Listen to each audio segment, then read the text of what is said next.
Now, my use of shadows in my own landscape photographs has often influenced a lot of people to disagree with my post-processing techniques, or just sort of disagree with how I use shadows in my own images. And what I mean by that is I like, generally speaking, very dark shadows in my photographs, and for a couple of very specific reasons, and we'll get into that during this video. Now, when I first started to use Lightroom, and I remember this vividly, I was very keen to just increase my shadow slider and decrease my highlight slider, and just try and get as much detail as possible from the raw file. And I always kind of figured, you know, why would you not want to do this? We're told to shoot in RAW, so we've got so much information to utilize by the time we get into post-processing. You know, we're always told to have very balanced histograms so that we can bring back all the detail from the highlights and up from the shadows. It just felt like the normal thing to do. But then I very quickly realized that I really didn't like anything that kind of resembled what's known as HDR photography, which is generally any sort of photography that has an unusually high dynamic range. And basically, like I just said there, that just means there's a lot of detail from right down in the shadows right up to the highlights. And looking back on a lot of my older photographs, I can really see that that's definitely what I used to do. I used to have a bit of a taste for HDR photography, but I don't like the way a lot of the images look. You know, most of them are from the New Zealand days. It's been part of my learning process. But yeah, I just find them, you know, a bit flat. They definitely lacked a lot of contrast, and like I said, just didn't like them looking back. Now, it's very important to say at this stage, there's no right or wrong way. I'm not trying to preach that this is the right way to do things. All I'm saying is, I want to take this opportunity in this video to explain how I do things now, how I think it's benefited me as a landscape photographer and it's benefited my photography, and how I also think it's given me a little bit of a style as a photographer as well. So I've got a couple of photographs here that I'm going to edit in Lightroom, and I really think it's going to help me to demonstrate how I actually use shadows to give impact in my photographs and definitely contrast as well. So let's jump into Lightroom now. Alright, so this is the first image here that I'm going to use to really try and demonstrate how I use shadows in my images to try and introduce contrast and actually impact as well. I'm really looking forward to getting into this, because like I said, I've had a lot of people commenting, asking me why do I have very dark shadows in my photographs, and I guess I've never really gone into it in a lot of detail, so this is the perfect opportunity for that. So I've got two images, and I'm going to do a little bit of a general edit on both of them, but obviously with an emphasis on shadows, because obviously that's what this video is all about. So this first photograph is one that I took in the wonderful Lake District, and it was definitely one of them images where at the time I just thought it was alright, you know, nothing particularly special. And then after a series of a few weeks, it really grew on me, and actually this got a really good reception from you guys as well, so it's nice to know that you've really enjoyed this one. So the first thing I'm going to do, the first edit, is actually just increase the temperature, which has nothing to do with the shadows at all, but somewhere in the late 6000s I always find is a nice sort of warm glow in these sorts of scenes, but still looking quite natural. So already a massive improvement there, I'm sure you'll agree. I don't really like the blue tones very much. Now, in reference to what I said in the introduction, one of the first things, if not the first thing that I always would have done, is increase the shadows like this and decrease the highlights. Oh, I just hate the way that that looks. I think it looks flat, you know, it's lacking in contrast, and it just looks washed out. I don't like the way it looks, so I'm definitely going to reset them both.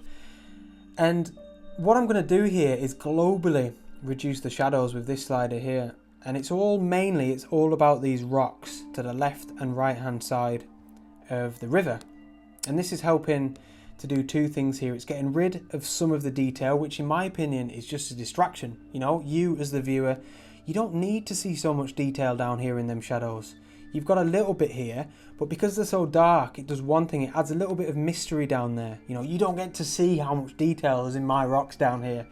And secondly, it immediately adds a really nice contrast between the blacks of these rocks, between the shadows, and between the whites or the highlights of this river, and straight away introduces contrast, and I absolutely love that. And what it really helps is to give this visual flow through this image, and what I mean by that is mostly the river. So for me there's probably three main elements to this image, and that's the river, these trees as subjects, and probably this area of light up here in the right hand side, which I'm going to alter a little bit as well. So I'm going to start down here with the river. Now there's a couple of edits that I want to make that don't have anything to do with the shadows, so I'm going to do them first to get them out of the way. Again, I still think it's looking a little bit blue down there, the river. So I'm going to make a bit more of a specific selection with the brush tool. I'm going to make sure I've clicked on this tick box down here. Anywhere that's red, by the way, is going to be our edit. So any adjustments we make on the right hand side is only going to affect the area that's red here. And that's what's brilliant about the brush tool. You can be very, very specific. I don't mind that it's gone onto a few of the rocks here, because what the edit that I'm going to make isn't going to affect them at all. I'm going to then click on this tick box so that any adjustments we can now make on the right hand side, we can actually see what it's doing. And I'm just going to increase the temperature more specifically here, because I'm probably going to do it quite a lot. Obviously not that much, looks ridiculous. Something like that, and just so we've got a little bit of an orange. See, we've got like a bit of an orange glow down here. It looks like it's a bit of reflected light from the sky, and I just like that. So I'm going to click done. Now the second thing that I'm going to do here, I think it's going to make a massive difference, and this is definitely all about shadows. I'm going to get a graduated filter, and you see this area down here in the bottom left, it's almost like this. So if I go like there, and there, it's almost like a bit of a grey triangle, I suppose, right down there. For me, one word: distraction. It doesn't need to be there, and like I say, I want a visual flow. So I'm going to introduce my gradient filter. I'm going to turn the mask on right down here in the corner, and this is really going to help the viewer's eye to be encouraged up into the river. So probably something like that. We can adjust this afterwards, remember. Get the mask off so we know what we're editing, and all I'm going to do here is reduce the exposure to really deepen the shadows here. Something like that, honestly, like nearly 2 stops, very, very dark, and I'm probably even going to bring it in a little bit more like that, and I think that just adds so much beautiful mystery down there. Huge improvement already. I absolutely love the way that looks. I'm just going to do a quick before and after on that so you can see the impact. Look at that. I love it. So basically now it means the photograph starts here and there's not this mess down here. Big improvement already. Absolutely fantastic. So I think this is looking pretty decent already. Now the next thing that I'm going to do is actually a highlights adjustment, but it's got relevance with the shadows, so stick with me. I'm going to get a radial filter, which is this one here, and I'm going to apply it to this top right area of the photograph. And what I'm adding here is a little bit of a wash. You know, we've got this this light streaming down from the right hand side, the top right hand side of this photograph, which is obviously from the sun. What I want to do is warm it up a little bit and actually make it brighter, and this is all about contrast. I think you're going to love this. So I'm going to increase the exposure a little bit more up there. Already I think that looks cool, and this is the big one. I'm going to increase the temperature and make sure it still stays natural, something like that. And a quick before and after. I just love it. I think it looks natural. I think it adds contrast to the photograph, and I actually think this highlight really complements these shadows down here. I'm actually even going to bring it in a little bit more, something like that. Absolutely love it, honestly. So for me now, that means we've got a beautiful flow through this image that starts here, down through the stream. We're not being distracted by any of these rocks because I've used my shadows nicely, all the way up to this subject and then into this beautiful light here. Next thing that I'm going to do is another radial filter, and I'm going to introduce it to this section here, okay, where we've got these sort of bumps in the ground. I think there's some nice light down here and on the right hand side, and there's definitely some nice shadows what I want to use. And all I want to do here is introduce a little bit of contrast. I think it's looking a little bit flat there. So I'm going to decrease the blacks and increase the whites. Instantly we've got a nice bit of contrast. I might even increase the temperature there as well. There we go, nice and subtle. And at this stage I'm going to do a quick before and after of everything. That is a huge difference already. And for me, those dark shadows are really helping to give impact to this photograph, and definitely gives a little bit of mystery as well. Now, one quick change that I want to do as well is, because I've introduced these highlights up here on the top right hand side, I actually want to darken down the top left hand side. So I'm pretty much just going to do the exact opposite. I'm going to add a radial filter in here. I can click on the mask if you want to see where it's affected, but it doesn't have to be very specific. And all I'm going to do is just bring down the exposure. And I'm going to bring it across a little bit so it's a bit more natural. I'm going to increase it a little bit. No, leave it at 0.7. Brilliant. I absolutely love the way that looks. So if you really keep your eye on the highlights here, we've got, like I'm going to mention this again, we've got this flow of the river going up through here and then into this light, and this has become much less of a distraction. Now the last thing that I'm going to do here is go down to my color sliders, and I'm going to decrease the saturation of blues. I think this blue in the sky up here is a massive distraction, and this is going to be a bit of a double whammy because it's probably going to decrease the blues in the river as well. There's probably still a few blue tones lingering around. I'm going to bring it right down, so something like that. And you can see here in this photograph there's definitely a lot of very, very dark shadows, but I hope you can see that they're very much contrasted with these beautiful bright highlights here and these beautiful warm highlights up here in the top right hand side. And again, I'll do a quick before and after. Absolute massive difference. And what the shadows are really allowing me to do here, as you know, the person that owns this image, is I can almost in a way dictate where your eye as the viewer is going to go through this image. Where is it going to be led?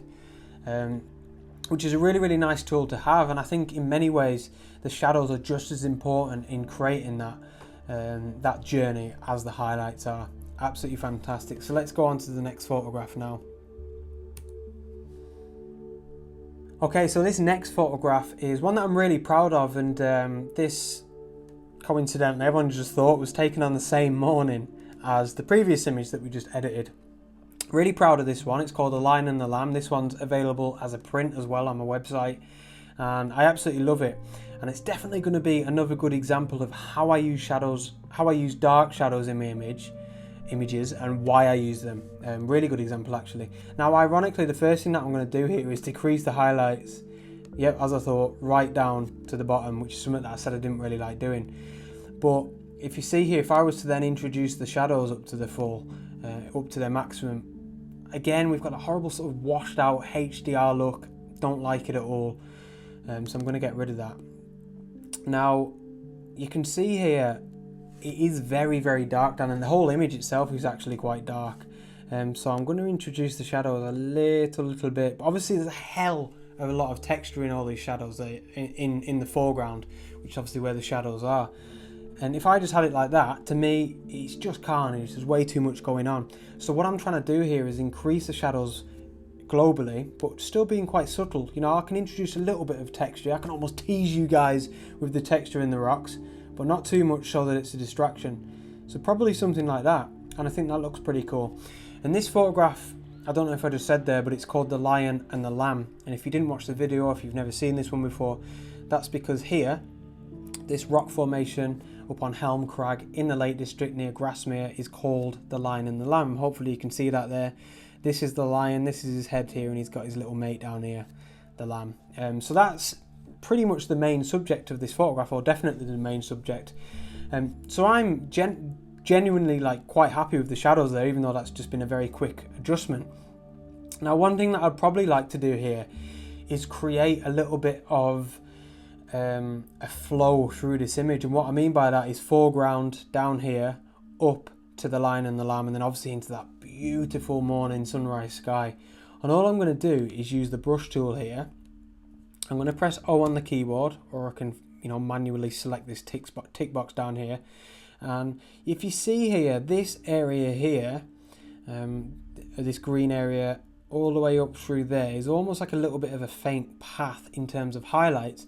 And because we've got the shadows on the left and right hand side, if I accentuate or increase them highlights a little bit, we're going to have quite an impactful little path here, and it's all because of the shadows on the left and right hand side. And let me show you. So I'm going to paint this in, again, quite rough, something like this. And this is again me trying to manipulate in many ways where I want your eye to go as the viewer. So something like that will do me nicely. what I'll probably do here as well is go on range masking.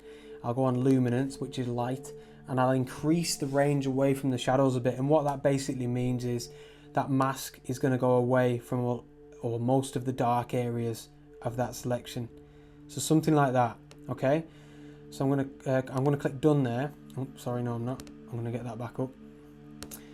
We've done our range mask. That's what I meant. I'm gonna get rid of the mask and I'm going to increase the exposure ever so slightly. You can see that it's starting to introduce a little bit of a path in this image, which is absolutely beautiful. So we're adding emphasis to this area that we've just selected with light. Another way I'm going to add the emphasis is adding a little bit of saturation or colour.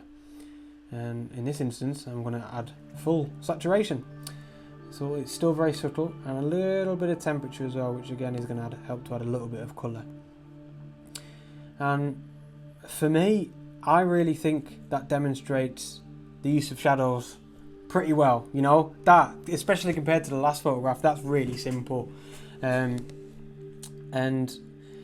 yeah, in many ways, I might even darken some of these shadows down here as well. I think what it is, you know, you'll hear a lot of people saying with landscape photography is you need to place a lot of significance about what you don't want in the photograph as well as what you do want in the photograph. And this is kind of a branch of that theory, in my opinion, is you don't need to always increase your shadows to bring out detail. You know, if you don't want that shadow detail in your photograph, it doesn't matter. To me, this isn't a massively important part of the story of this photograph. You know, most of the story is, yes, I'm up on a mountain and you can tell that, but is we've got enough detail to know that we've got some beautiful textured rocks up here on the mountain, but not enough for it to be a distraction. And then we know we've got the lion and the lamb, which is a beautiful rock structure, and of course we've got that gorgeous sky and some beautiful vistas down there as well.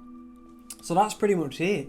That second one was nice and simple, but I really think it demonstrates how I use shadows in my landscape photographs to add impact and contrast. And please let me know down in the comments below. I know a lot of you guys won't like that. You'll think my shadows are way too dark, and I welcome that. I always welcome these sorts of opinions on my channel because, like I mentioned in the introduction, this isn't the right way to do it.